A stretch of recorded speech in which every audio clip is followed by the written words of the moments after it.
As a lot of you may know, Ungerbok is of course a long-standing partner and supporter of VMA and the Venue Management School, and we have been quite active in this.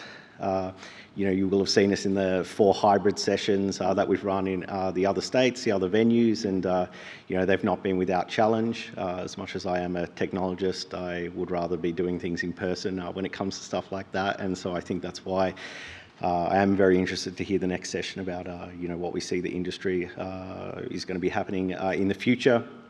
Even I think we're still very much opening up, and so even today there's I think people are struggling because they're working in AB teams still, and whether they can go on site and things like that. So yeah, we're very looking forward to the future. I think a lot of us in this industry. And of course, it's also exciting for me to be here in the venue itself, MCEC, of course, another place we have a long-standing partnership with, Ungerbok, and recently been working on a big project with them, moving them into the cloud. Again, not without challenges, but we're here today with them, and very excited to be working with that world-class venue and world-class team as well. So looking forward to the drinks, but with that, I will bring on the next session. Thanks, Sam, and thanks to Ungerbok for their ongoing support. It's amazing. I'm an Ungerbok super user at Arts Centre Melbourne, and it's been great being able to use it remotely, definitely during all of this time. Very, very excited to introduce the final session today. Looking to the future through the lens of sport, music, and entertainment. This plenary session will discuss what's next for events and entertainment, looking beyond COVID-19, and what we can do to optimise the return of events and guests, and how we can reimagine the event and guest experience based on changed customer sentiment and expectations. This is an opportunity to hear from a panel of industry experts about how we can do things differently and how we can respond to the changing landscape for live sport, entertainment, music and entertainment events. I'd like to introduce the facilitator, John Handen.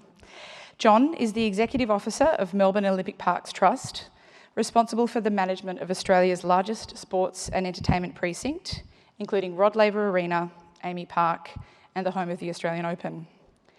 John has extensive experience in leadership and executive management and is a highly regarded authority in sports business administration and major events, both nationally and internationally. He has over 30 years' experience heading up major sporting, entertainment, media and tourism organisations. John is also currently the chair of the T20 World Cup and a director of Cricket Australia. Previous roles include the chair of the Australian Grand Prix Corporation, Chief Executive of the ICC World Cup Organising Committee, South Australian Cricket Association, Village Roadshow International Theme Parks, and the Melbourne 2006 Commonwealth Games, and he also served as Chief Executive of the Australian Grand Prix Corporation.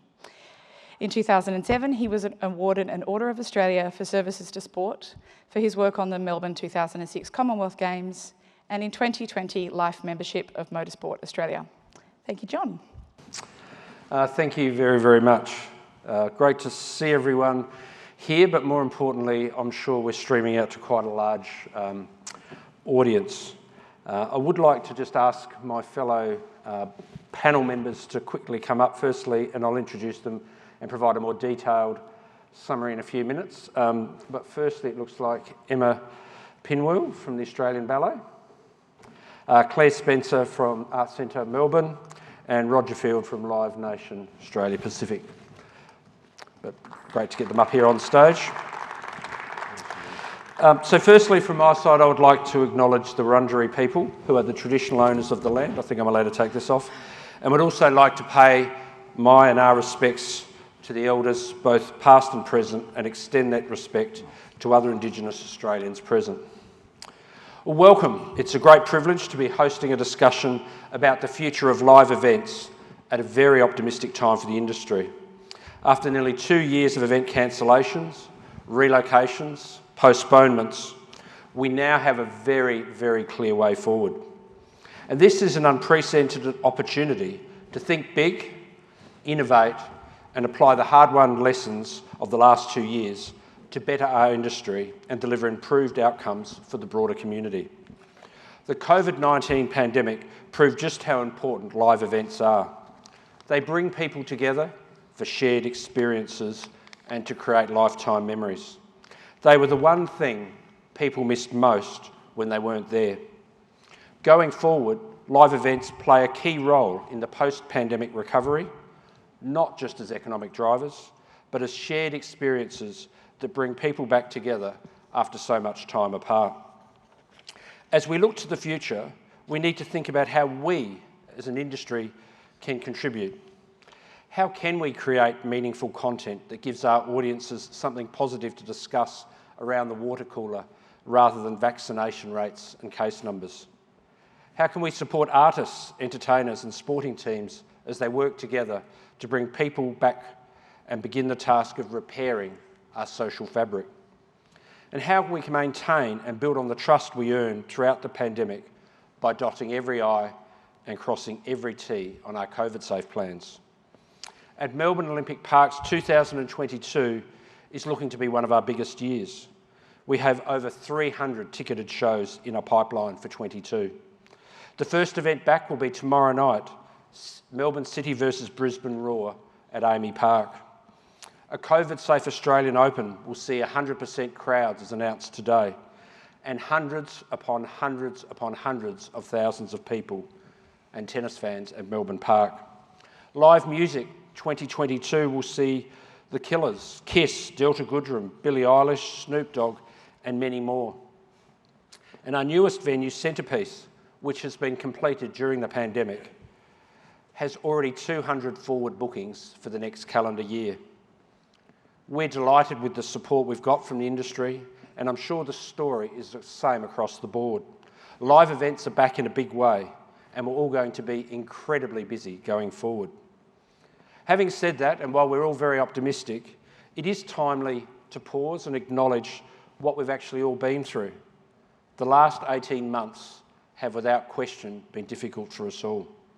For our people, for our audiences, the pandemic has truly been a world-changing and humbling experience. And as we begin the mammoth task of relaunching live events, we must be careful not to lose sight of this once-in-a-lifetime opportunity we have to change the way live events are delivered. In order to embrace it, we need to innovate and do things differently. Each of our leaders that we've got here today on this panel have made their mark by doing things differently, and we're fortunate to have their insight on how they've gone about their business. So it's my great pleasure to introduce them to you today. Firstly, Claire Spencer. Claire commenced at the Arts Centre as Chief Executive in November 2014.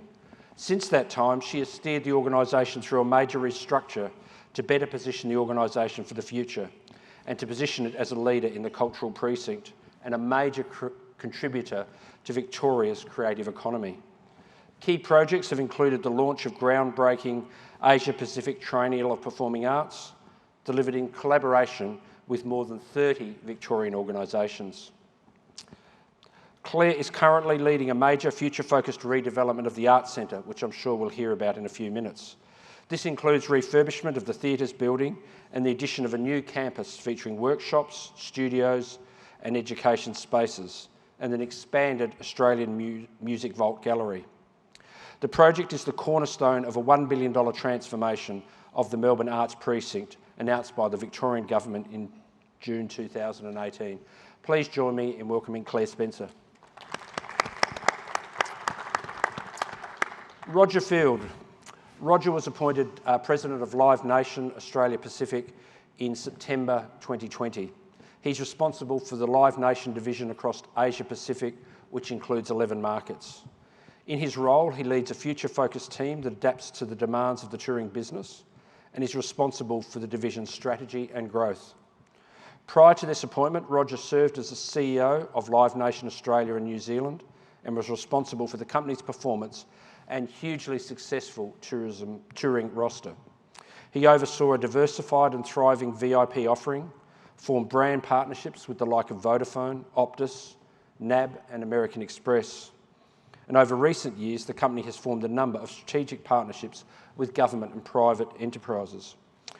Prior to joining Live Nation, Roger worked in various positions for Michael Koppel Presents, for the Melbourne Olympic Parks Trust, Ticketek and Stroll Moss Theatres in London. Please welcome Roger. And lastly, Emma Pinwell. Emma has over 20 years' experience in senior marketing, sales and customer experience roles that have seen her working across Australia, including in Shanghai, Bangkok and Singapore. As Director of Marketing and Sales for the Australian Ballet, Emma leads a large team responsible for a range of functions, including sales, customer experience, marketing, digital, e-commerce, PR and audience engagement. Prior to joining Australian Ballet, Emma's most recent roles have included Marketing Director for Renault Australia, Holden Australia and also for General Motors International. Her experience covers all aspects of brand strategy, advertising, communications, retail, digital transformation, and there's a list here that goes on. Can you please join me in welcoming Emma? Well, thank you everyone, and I might start firstly with yourself, Claire. Sure. The Arts Centre recently participated in the state government's vaccinated economy trial, which, while it was only a couple of weeks ago, seems like a lifetime now. Do you want to tell us all about how it went and what were the challenges and what did you learn? Sure. Hi everyone, nice to see you all. So yeah, look, I guess the Play on Victoria was the event. So it was at the Sydney Myer Music Bowl on the 30th of October, I think it was, wasn't it? I'm looking at Roger for advice. 2 weeks ago. 2 weeks ago. 2 weeks ago. And it was 4,000 people ticketed at the Sydney Myer Music Bowl and designed to be part of the vaccinated economy trials. So we were part of those events that went up around Spring Carnival. And, you know, we learnt a lot from it. It was a very short lead time in being asked to do the event and actually delivering it. It was a real partnership and collaboration. So we had a rat bag of organisations working with us, including Live Nation, with Frontier, Visit Victoria, Arts Centre Melbourne, Ticketek, and everyone kind of came to the table very committed to that short time frame to program, to not only program the event, but actually get it on sale, get it sold out and delivered in a COVID-safe way. I think the main thing we learned was that just this enormous appetite for the community to come back to live performance. So we put the tickets on sale and they sold out in 2.5 minutes. I think if the system had been able to go faster, it would have been quicker than that. And we know that there was a lot of unmet demand, so a huge appetite for the community to come back.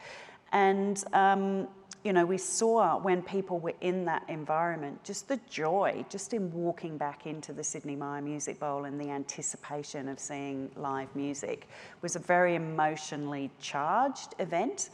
And it was a reminder, I think, to all of us that the work that we do is important, and we all know the economic impact and all of those things, but actually the impact that our work has on people's lives, on their mental health, on community cohesion, on Melbourne's livability, all of those things were on display at that event that night. So that wasn't a learning, but it was a really good reminder, and it gave us a lot of hope, I think, and optimism that now that we are able to open up, the demand is there, the community confidence is there. The other big learning, I think, was be really prepared and over-communicate with your audience. So there was a lot of communication ahead of the event. So people were really clear when they arrived. They knew what to expect. They knew the checks that they would be going through. They knew how the seating was going to be configured. They knew, some of them knew they'd be, sitting on the hill. and being really clear about what the COVID conditions were, and what our expectations of them as audience members were, and what their expectations of us could be. So it was a very, as a result, it sort of went off without a hitch. We were a little bit worried about entry and, you know, getting people through, that number of people through the vaccination check and the QR code check-in, but it just went seamlessly. And I think, you know, we attributed a lot of that to that communication and that forward planning. And I mean, I have to say to you and the team, I mean, it really was, and at the time, it's hard to remember 2 weeks ago where the sense of optimism wasn't quite where it is today. And I think to have that event and for what you and the team did, what was the biggest thing that put a smile on your face that day?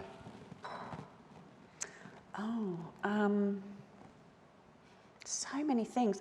I think it was probably the front of house briefing, which sounds a bit weird, doesn't it? But just gathering with the team before, and you know, they're a bit nervous, first time back after a while, and just reminding them, this is your mastery, this is what you do, this is your craft, this is your artistry, and kind of seeing them all sort of swell to that moment, and then the joyous way that they greeted people and welcomed them back. I think that was definitely a highlight. And then just the audience response, like it just went off, and it was a beautiful. I was completely deaf the next day. You know, my hearing is not match fit anymore. And you know, I was hoarse from shouting at all the people I hadn't seen for so long. But it was a really special night. Oh, fantastic. Roger, I mean, one of the amazing things to me that's happened over the last couple of years is as an industry, and particularly all the promoters, how everyone has worked together and with the venues, and we've broken down the barriers, and with the LEAF, the Live Entertainment Industry Forum, which I know you were really key in getting up, has been something that's brought us together. I suppose the question for me is, what do you see as the challenges ahead for us? We're all optimistic, but what is the challenge?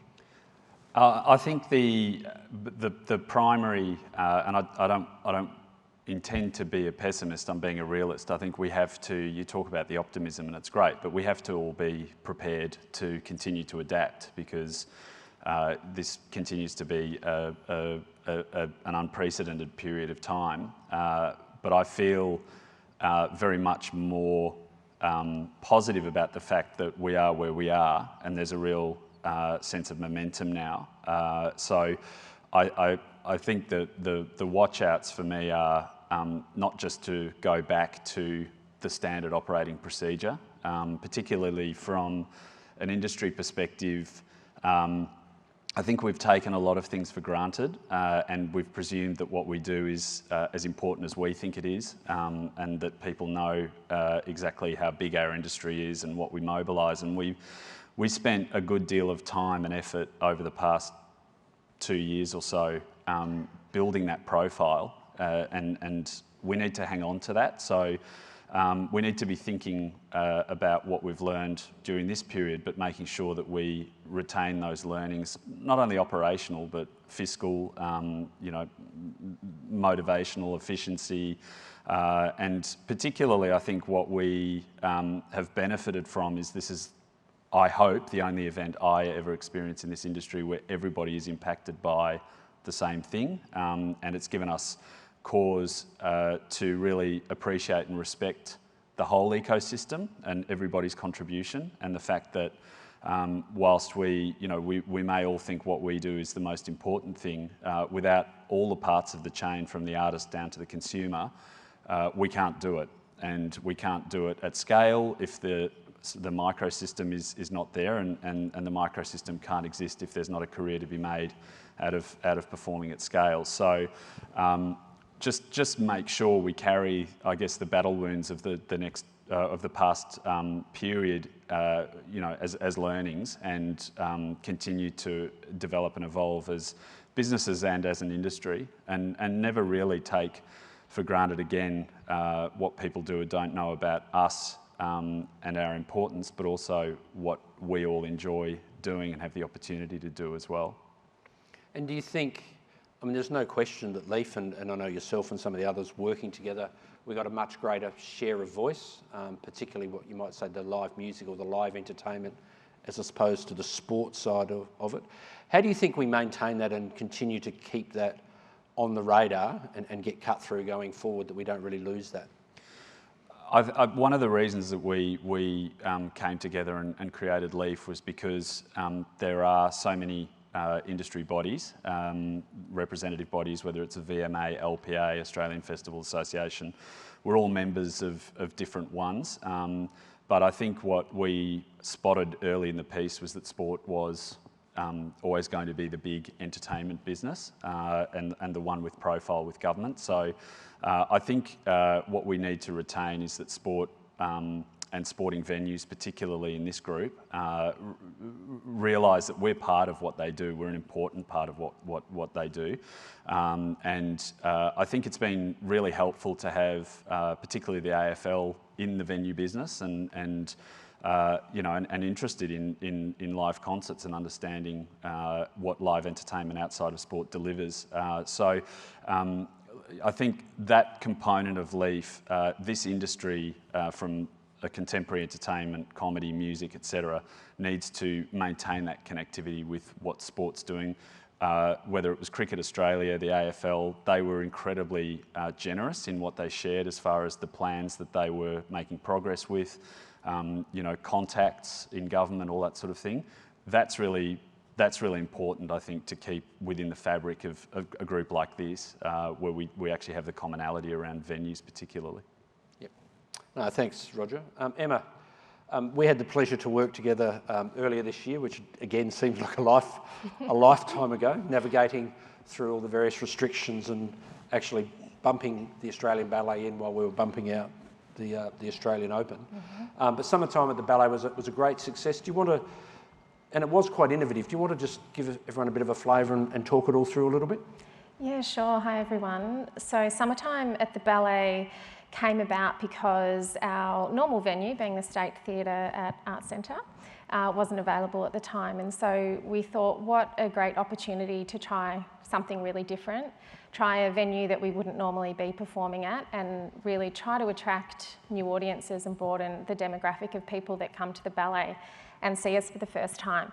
So as we came up with that idea, everything about the preparations for summertime were different to what we would normally do, from what we were performing during the shows, to the pricing, to the marketing campaigns, and of course the venue. I mean, performing a ballet at an arena is a really different experience, not only for the audience but also for the dancers as well, than a normal performance at a theatre, where you've got your audience straight ahead, whereas at the venue you've got your audience, 270 degrees around the stage. So it was a really different experience, and for the audience as well, they got to see a little bit of behind the scenes of what goes on putting on a ballet. So they got to see the dancers warming up before the performance and at interval before they came back for the second half, because there are no curtains. There was nowhere to hide. There were no curtains at the side either, so you could see the dancers when they would run off to the side of the stage. Normally that would be hidden. You'd see them standing there waiting to come on for their next part. So it really gave audiences a really different insight and experience as to how they would normally experience the ballet. So we found that we had around 47% of the people that bought tickets to Summertime at the Ballet were brand new to our database, which is a really great outcome, and that was really the whole purpose of doing it. And the demographic was quite different to the normal audience that we would attract as well to come and see the ballet. It was a lot younger and a little bit more sort of inner city and urban type people coming along to that, and families as well, because it was a lot more accessible and maybe less intimidating than coming to the theatre if you've never done that before. So I think it was a big success for us, and something that we will do again. Although we haven't announced it for next year, we will be coming back for a few performances in February as well this year or next year. World exclusive. The other part that to me was also very innovative, and I agree, I think letting everyone get up close and personal and all of those bits that have traditionally been behind a curtain, actually making that a feature. But live streaming was also, to me, to me, I thought you were very innovative and bold in what you did. Yeah, we did a live stream of one of our performances at Margaret Court Arena, which was the first time that we'd ever done anything like that. So what we did, we sold tickets. They were $25 for each of those tickets, and we sold probably 3 times more tickets than we were expecting to sell. It was the first time, so it's always hard to forecast these things, but it well and truly exceeded our expectations. And again, the purpose of doing that, it is very expensive to do a live stream, so it certainly wasn't about additional revenue, and it doesn't even cover the cost of doing it. It was really all about accessibility and enabling more people to experience and enjoy the ballet than ever before, whether that be geographically or financially, or you're not well enough to come to the theatre, or in this case the arena. It gave people an opportunity to experience the ballet in a really different way. I do think, though, for a live stream of a performance like that, it does need to be a little bit of a different offering than what you would see if you were actually in the audience. So the way that we approached it was to really look at how sport does it. And when you watch a broadcast of a live sport event, you're seeing interviews and behind the scenes and interviews with players, etc. And so we tried to take that same approach. So we had about 15 minutes of pre-show entertainment before the performance started. We had interviews with dancers and the conductor of the orchestra at interval to really give people that different experience than those that were sitting in the audience. And I think that's a really important part of it.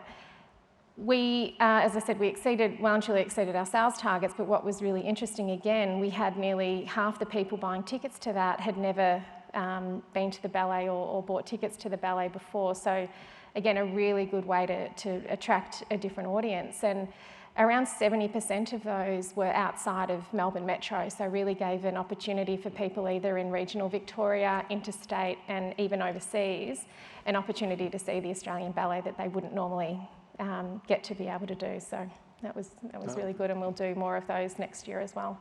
It really was a great success, and I know when we were working through the discussions, to see the outcome and it really was a step forward. Yeah. Claire, I think we all know the pandemic's been a tough time, not just economically, but really for everyone's well-being and mental health. How do you believe the live events industry can help in this post-COVID recovery? I think there's a couple of dimensions to that, and I think I'll maybe talk about our responsibility as leaders in our industry first. And I think, we all know that people who work in live performance have done it particularly tough through the pandemic. And we've lost people to the industry as a result of that. So I think, as leaders, recognising that people in our organisations have been through the ringer and supporting them back into working again and being, back working at pace again, and being able to provide strategies and supports to help people through that. So whether it's through, Support Act or the Arts Wellbeing Collective, just making sure that our own people feel really well supported. And I think sometimes we forget that and we jump very much to, well, we need to do it for the community. But my view is that we need to actually equip our own people to do, to be able to work well first, and then we can turn our minds to the impact that our work has on the broader community. And I think, John, you mentioned, one of the things almost universally that people missed during the lockdowns, particularly here in Melbourne, was live performance and, going to the theatre and just being out and doing things in company with groups.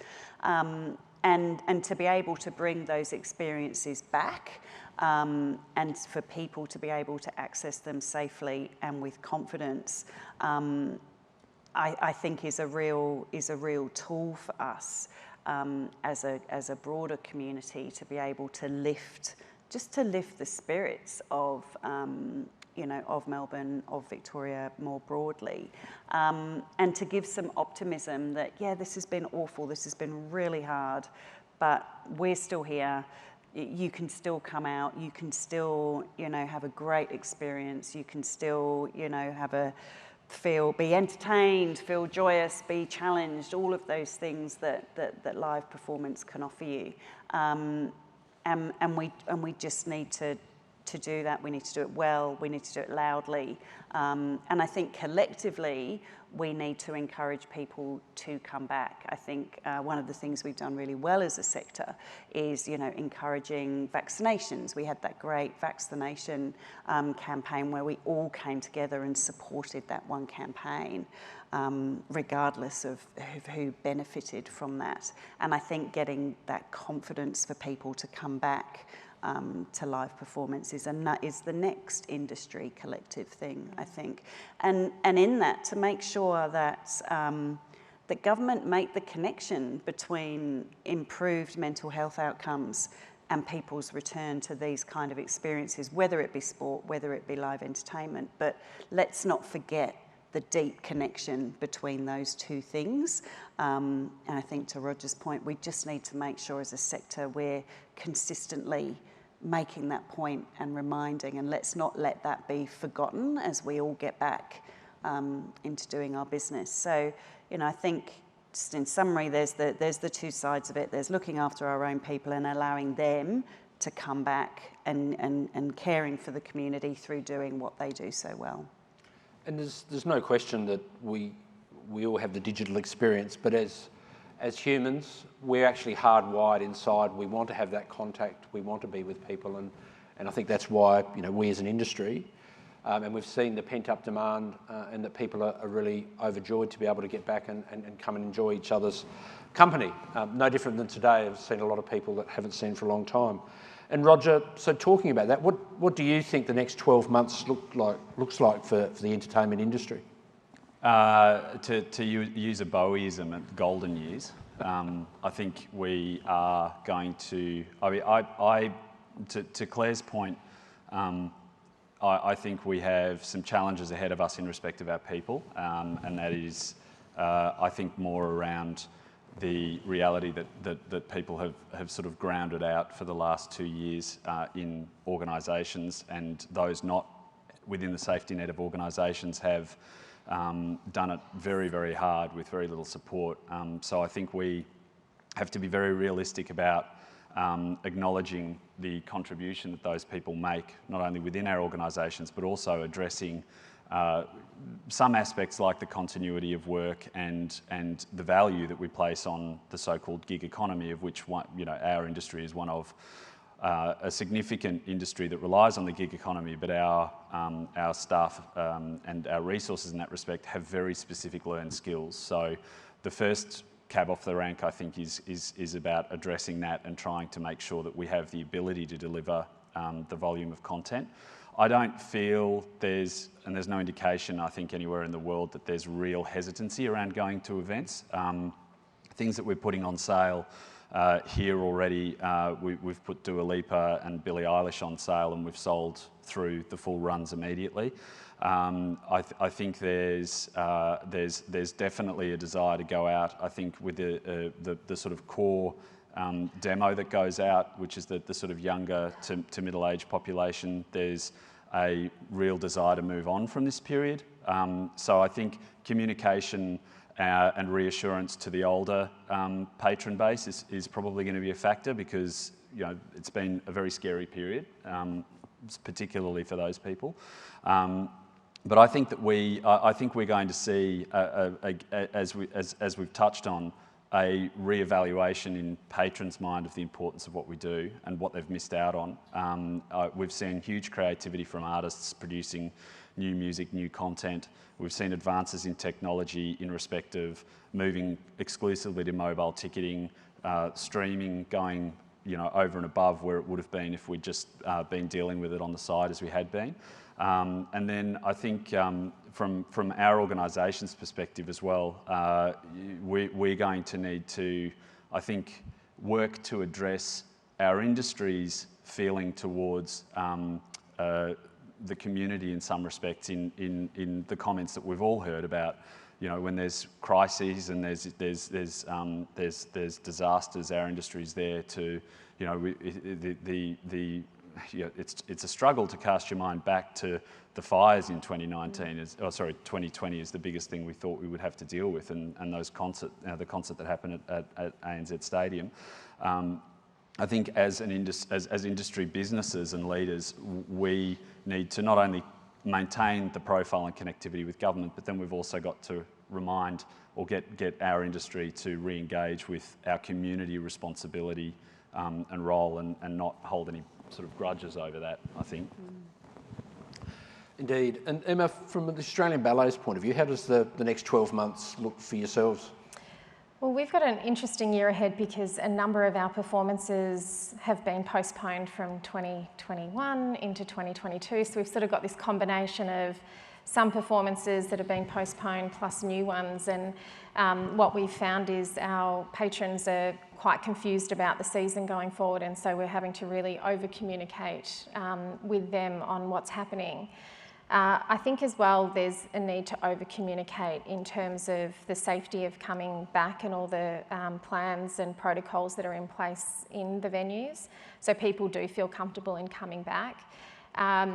But also introducing things like peace of mind promises and guarantees that if something is cancelled because of a COVID outbreak, or hopefully that sort of thing never happens anymore, but there are promises in place that you will be looked after, you will be refunded if that's what you want, or you know, you can take a credit, and processing those things really quickly. I think most people are pretty sick and tired of having to, you know, deal with refunds and credit notes and all that kind of thing with things that we've all planned to do and haven't eventuated. So making sure that, you know, we are looking after those customers more than ever before and making them feel comfortable. And it has been fascinating. You know, if you think back in the venue industry going backwards, you know, refunds and this, you know, I think we'd all know that there's never any such thing as a good ticketing story. There's only bad ticketing stories. But one of the remarkable things I really felt through this is that with all of those delayed events, postponed, the refunds, you know, the ticketing companies, the promoters, everyone did that. There wasn't an issue that ever raised or reared its head throughout the last 18 months, which I'd have to say I think really is a credit to the industry and the pragmatic approach, you know, that people have taken. You know, quite often in the past, when everyone talks about refund, everyone's quick to come up with a reason why you shouldn't give someone their money back. We've gone all this effort to get it, we don't want to give it back. But I think what the pandemic's shown is that if you take a very pragmatic approach to that, that really the patrons won't pull all of their tickets, they won't take more back, and they'll actually, if you treat them like they're over 21, they'll treat us the same. I've got a good ticketing story for you. Okay, rightio, Roger. We're in unscripted territory here, but off we go. Ticketmaster's sold 65 million tickets for music events already for next year globally.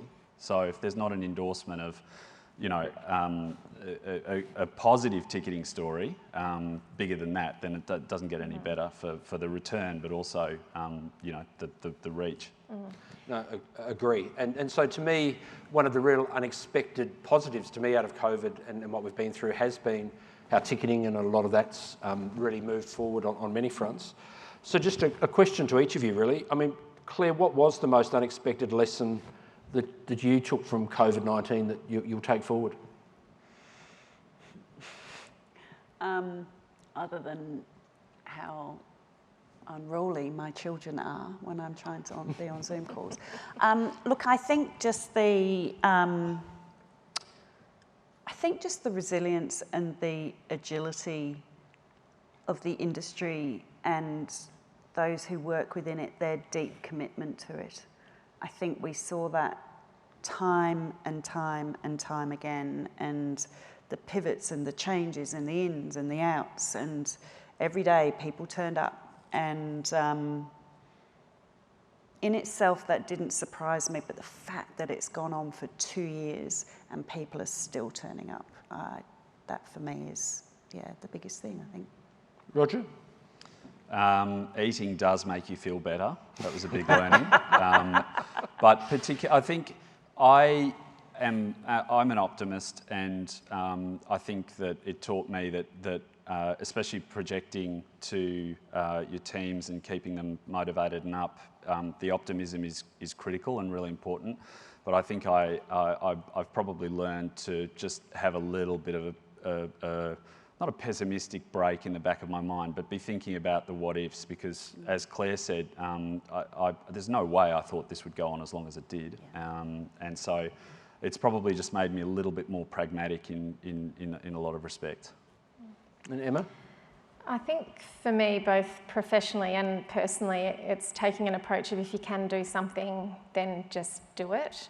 Because there's been so many times in the last 18 months where, you know, we have little snap openings here in Melbourne and you think, okay, I'll, you know, plan to do that in a few weeks' time, and then bang, you're back in lockdown again, you can't do it. And you know, that goes in our personal lives, but also professionally as well. There were lots of things that we wanted to do that we thought, oh, we'll just give ourselves a bit more time and do that in a few weeks, and then we couldn't do it.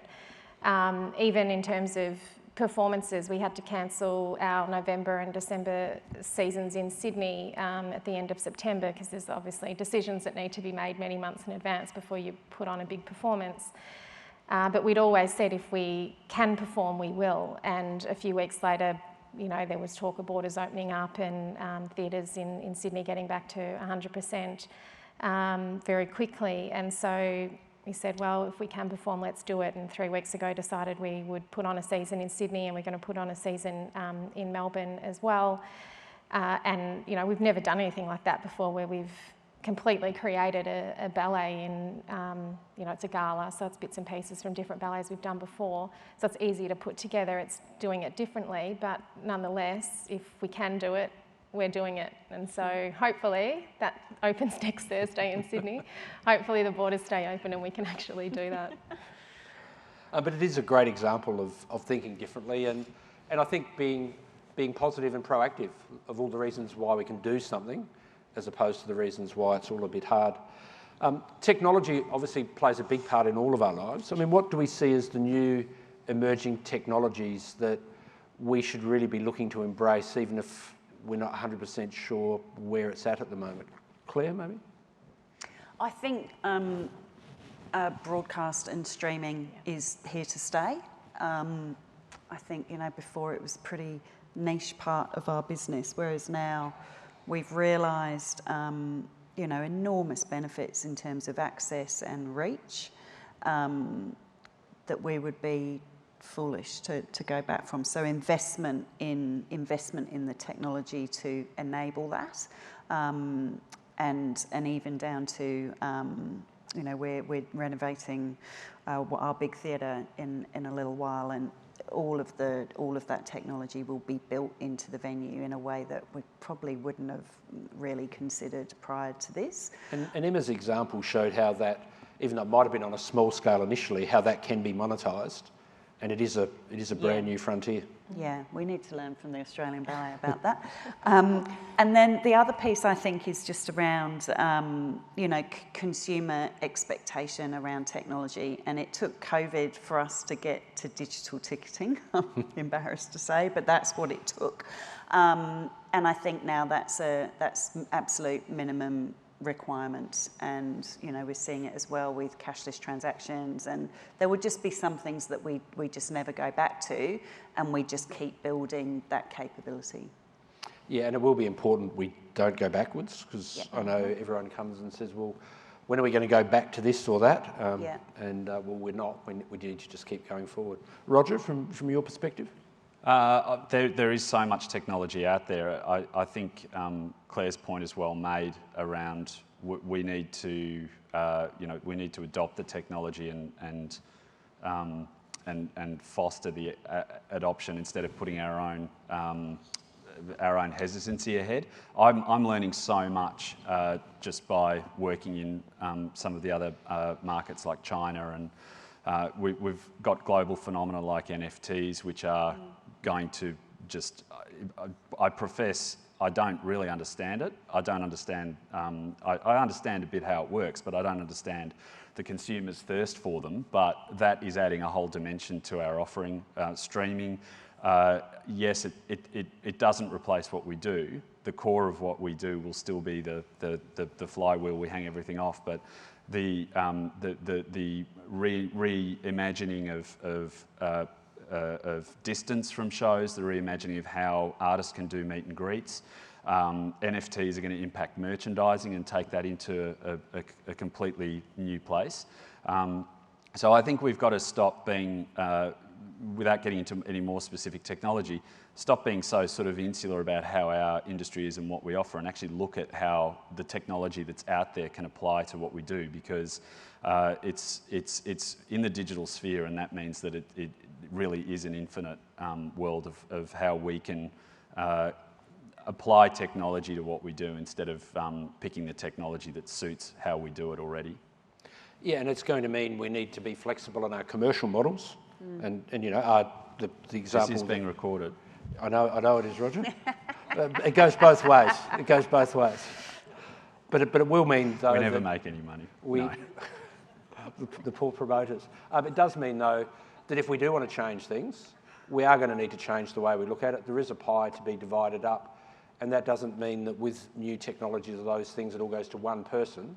It is going to be important that I think what COVID has shown us is that when there's a really, really great need, people stop and they say, okay, this is what we need to do, and this is what's fair about how we should share the costs or how we should share the revenue. And to me, it's really one of the great lessons that as we go forward as an industry, as we don't want to let innovation be stopped because we're all just trying to cling to the identical financial model that we've got in place. But it's a two-way street. Emma, from your side? I think streaming, absolutely, we've all sort of talked about that, but it's interesting that with live sport, we all have watched live sport on screens for decades, yet we haven't really done that in the arts so much before. And I think there's a real opportunity to do that, and I think lots of people have been afraid in the past that it will cannibalise live ticket sales, but I really don't think that that's the case, and from our one experience, we'll have more examples as we go through next year, we weren't seeing that.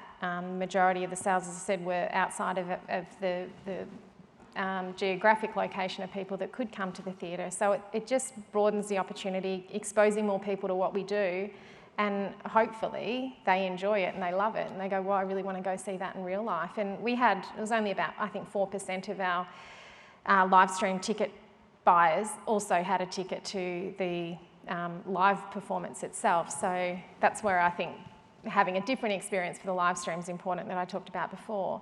But I really don't think it's cannibalising sales. It's really an opportunity that we need to, continue to embrace. And who knows where technology will go in the future, but, imagine if there was virtual reality where, if you can't make it to an event, you buy your ticket and you've got your VR technology set up and you feel like you're actually there in the space with your friends, at that live performance. I mean, there's, no end to what we can do, I guess, in the future with technology and live events. I think the technology will exceed the speed at which the internet connectivity delivers the ability for the technology. Especially in St Kilda. That's a whole other topic, I think, Roger. We could go to that. Keen with, well, I've still got lots of questions I could keep asking the panellists. Would love to take some questions from the floor if some people have got some. We've got a microphone. Microphone's on its way coming down.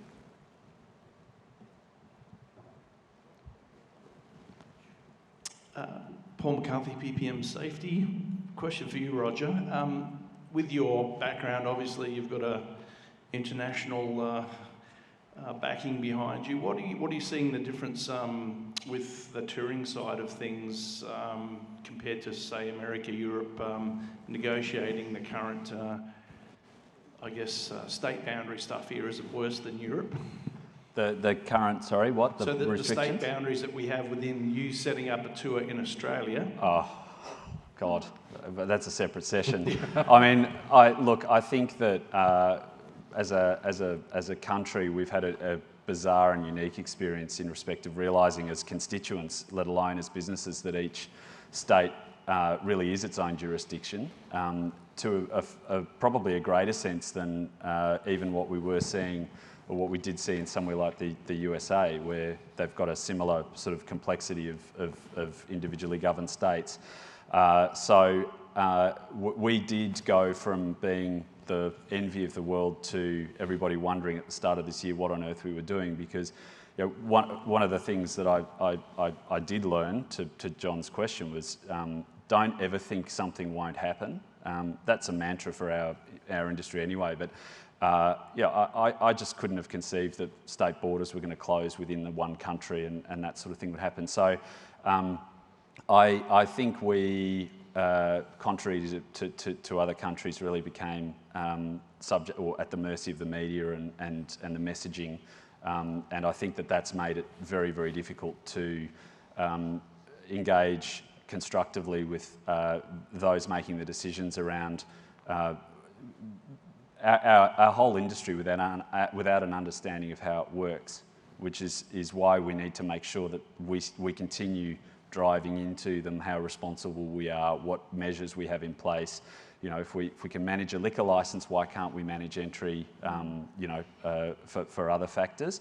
And I think that we really suffered from there not being a coordinated approach to anything, whether it was the borders closing, but then different capacity measures. Anyone who tried to undertake a tour around the country during the past 12 months was not only dealing with different rules in different states, but then this complexity of people getting stuck in the wrong state, or having critical crew get stuck in the wrong place and not be able to travel. So I think we've, in a uniquely Australian way, set the benchmark for making it as difficult as possible. That's a very diplomatic answer, Roger, for you. Any other questions? Others? Must be some out there. Stunned silence. Yep.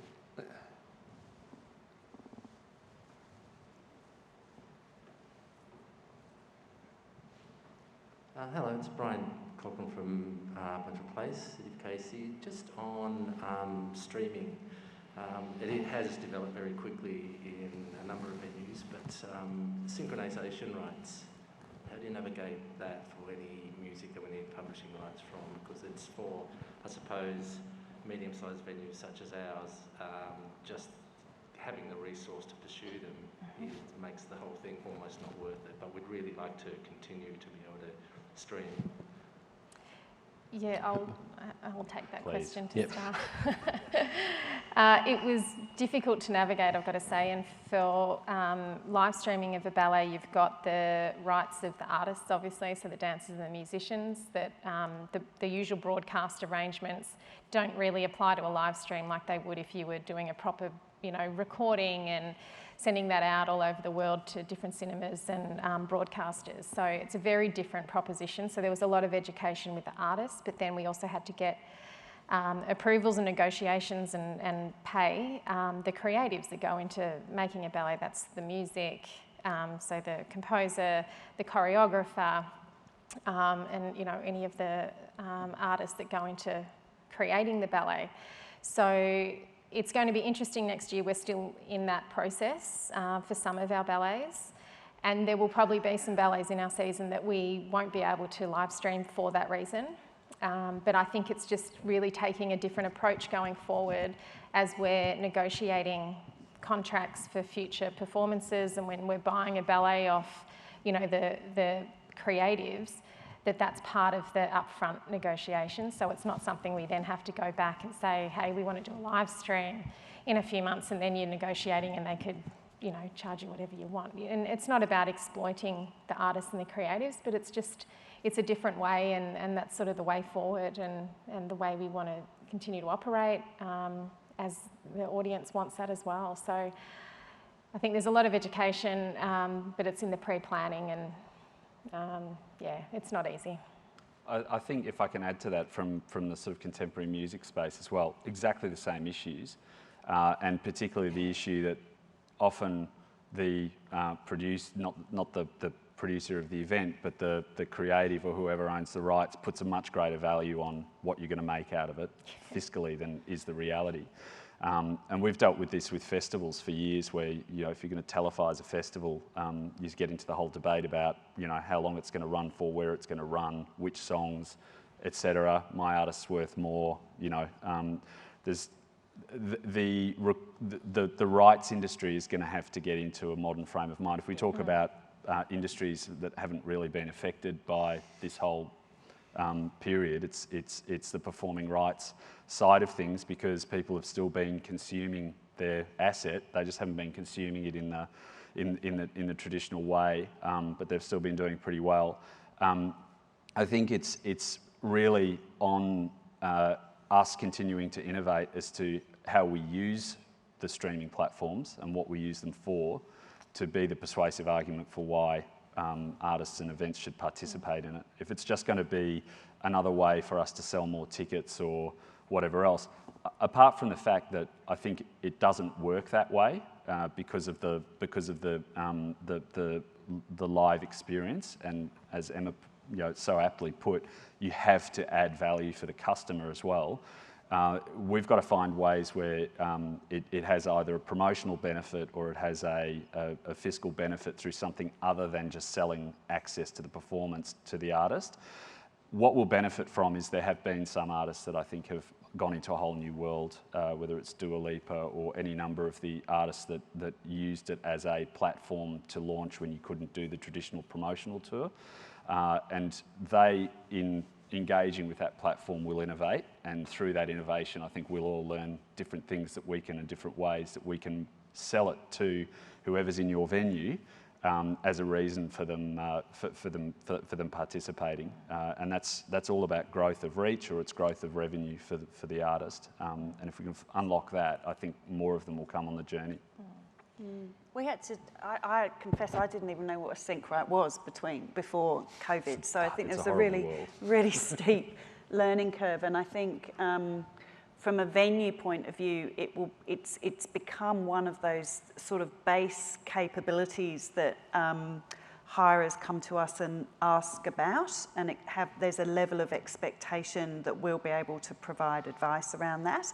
And we did get caught out a couple of times with things that we were doing during lockdown, where we had made an assumption that a presenter had got it all covered, and we were streaming something through our platform and it got pulled down like halfway through because they hadn't got the rights right.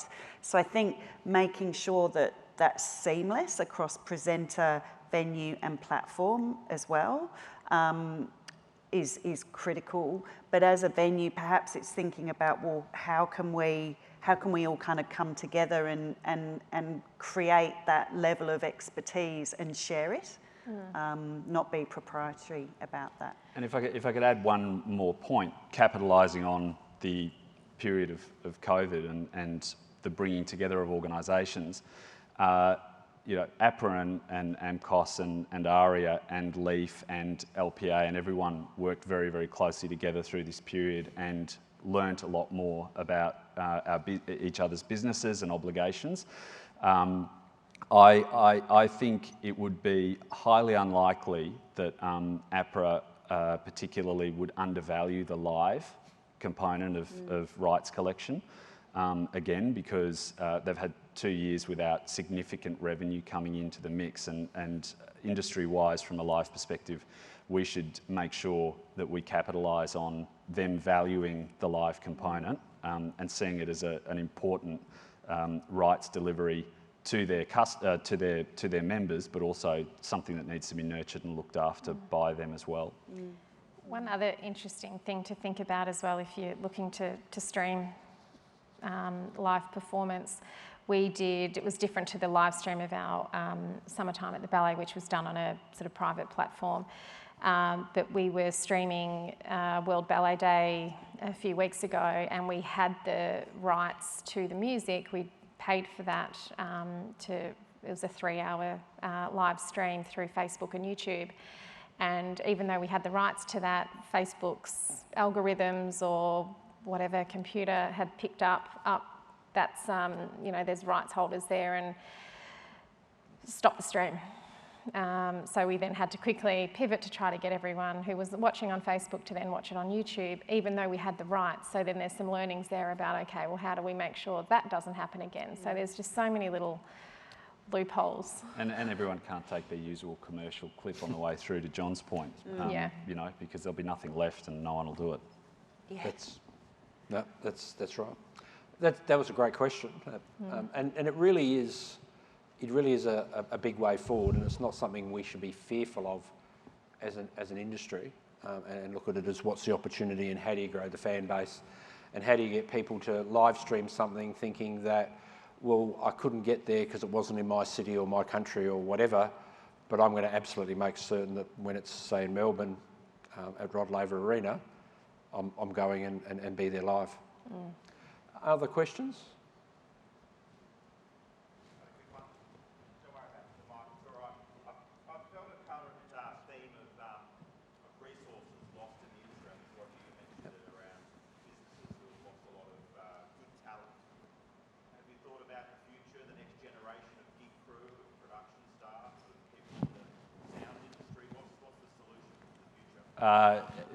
Absolutely. I think we've all sort of dabbled on the edges aspirationally of having you know, various training schemes and the like. But I think industry-wise, we've got to get really serious about that.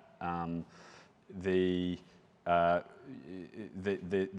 demand that we're going to see pent up. I mean, we've got, just from a contemporary music perspective, we've got artists that have completely missed an album cycle and touring, combined with artists that are, as we say, on cycle, and they're all colliding, coming out at the same time. I think our Q3 earnings call, I think just last quarter, we did 5,500 shows and 17 million tickets or attendees across all of those shows. So we've very, very seriously got to think about investment. There's a few, I've seen in the past few days, a few Australian organisations have launched various internships or training programs, but I think this is the time for industry bodies as well to, you know, to collaborate with each other and try and centralise that intention, because again, one of the reasons that we sort of set up Leaf and the other bodies was because everyone was running off in different directions and trying to do their own thing. This is an industry-wide problem, and there's not a person that does a show for Live Nation who isn't working for the ballet as well, or then, you know, doing comedy in the Arts Centre, and we're going to struggle to get them back. So we've got to be united in valuing the work as much as we value our own employees, and we've got to be collaborative and committed to actually retraining people who've been away for a while and training new people. And the retraining bit is a big issue. We've identified, Nick and our team identified a while ago, that we've just been running retraining courses on rigging and things online just to start to get people fresh. I mean, look at this room. We can't even dress a house anymore. We've got people behind the camera kills. Everyone's going to be rusty coming back. So I think we've got to really take it as serious and not just try and get back to business. I think it's the other thing to me in all this, and I sort of thinking about, is how do we make our industry desirable, and clearly hospitality, which obviously plays a big part in what we do as well here as an industry, has had it difficult. But we need to remember that during the pandemic and the flexibility we provided to people, and I would say, you know, my experience and our experience at Melbourne Olympic Parks was, without exception, we did the right thing by people and gave flexibility, and conversely, people did the right thing by the organisation. And you know, we do have an industry with odd hours, difficult demands, and we need to be very conscious, I think, as we go forward, that during the pandemic, and by necessity, we provided that flexibility. I think technology with not just live streaming, but Teams calls and all that's helped, that we really do make it desirable, whether it's financially, but also from a work-life balance. To me, is probably the one thing we can do to bring people back. I'm not sure if there's any other comments on that. No, look, I think it's definitely an issue, and I think everyone who I've spoken to in the industry is recognising that, and we've all got a part to play in that around fostering talent and creating secure work or whatever form that takes. We, at the Arts Centre, we have a registered training organisation that we pump production staff through, and then they go off, they work all over the shop. But that's 5 people a year. Like we got to scale it and we've got to do it fast. But I think the thing is to not scatter, to make sure that we consolidate our efforts, because we need to do it quickly. If we're still talking about this in 3 years' time, we're stuffed. You know, another whole raft of people will have retired. Yeah, and I think as well, we touched on this when we were doing the pre-brief. Government operated venues such as whether they're trusts or whether they're subsidised or whatever, have an ongoing important role to play in that direct voice to government that this is an issue. Yeah. There's a number of commercial organisations in the industry that do things for their own benefit, obviously, and for the social, good of the industry or whatever. But we're talking a major commitment here, and I think we have to go to government and say we've got a major skills challenge here, which is not just going to be fixed by reopening borders. In our industry, every single market is experiencing the same thing. So it's not just about having had international students go away. These are learned skills. You can't learn anything anyone in this room does out of a textbook. It's on-the-job learning, and that's what we've got to get some government priority in that respect. And support. Agreed. Other questions? We've had some beauties. This is a very practical question, and it could be for yourself, John, or Roger. And it's around GA and whether, given COVID, it has to be consigned to history, or is it going to be part of the mix going forward? It's absolutely not going to be consigned to history. No, it's absolutely part of the mix. So I think if you think about us as people and how we interact going forward, it's a core part of what we do. And I think we need to, again, have the view of how we do things as opposed to how we don't do them. So I think the GA environment of Chadstone Shopping Centre is more dangerous than our GA environments. You think of the number of people that you are untraceably in contact with. I think it's a misnomer to think that is a... It's probably, in all of our experiences, probably the most policed area of any event, I think. And also, quite frankly, when you've got a venue or a stadium that's full and everyone's packed in and they're walking through through the concourses or coming in, I think, as Roger said, there's many aspects of our lives where we're effectively doing that, and we need to ensure that we're bold and we're able to keep doing these things in the future. And I would say that in working with the Victorian Government and DHS and the announcements that were announced today, I really do believe that all of those that have been involved in that have been very pragmatic and taken that view, as it was announced by the Premier today, to get us there. People have done the right thing. They've got vaccinated. They've endured the lockdowns and all of those things. And so now it's time to take a deep breath and move forward with confidence. Any other questions? No, I've got one last one for each of the panellists, which to me, I'd like you to complete this sentence. The one thing that makes a live performance memorable is, and we'll start with you, Emma. I think feeling something, being moved, and then being able to share that with the people that you're there with, it just can't be replaced. Roger? Goosebumps was what I felt, and I thought of that because it doesn't matter whether you're there as a punter or you've been working on the event. You don't get it at every event, and it doesn't matter if you've been in the industry 100 years, you'll still at times get goosebumps because of what you've achieved, what it is, and that's what makes it memorable. Claire. Can you just give me the sentence again? The one thing that makes a live performance memorable is? Doing it with other people. Yep. It's a collective experience.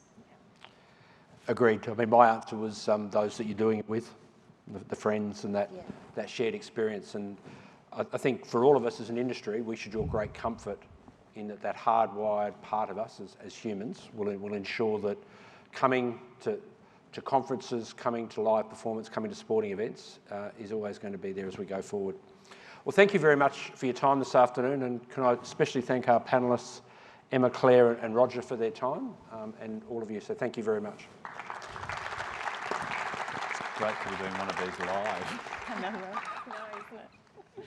I'm going to do my very quick wrap-up of what I took out of that session. I really like the concept of the fact that as an industry we bring people together.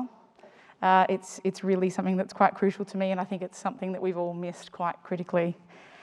And it's going to be a really important part of us all working together to repair our social fabric. Just touching on a few key themes, the vaccinated economy trial, again at the Sydney Mime Music Bowl, there was a real strong appetite to come back, and there's hope and optimism, which is really exciting. And it's so Melbourne. It's a very sort of economic and vibrant way to really activate our city. We will continue to adapt. This is a very adaptive industry, and we are a very interconnected ecosystem. I quite like that phrase. There are lots of different venues, but we have unique perspectives, and through the live stream success, we've been able to really look at different ways to adapt. I'm going to try and avoid the word pivot, but we do have lots of opportunities in that space. And there's a lot of mental health responsibilities as leaders, and that sort of touches on a few themes that have come through from today. I also liked something that Emma mentioned, which was if you can do something, do it. The sort of windows of time that we've had between lockdowns have been a really, really crucial way to learn. Just get out there and do it. It's a really amazing thing to learn.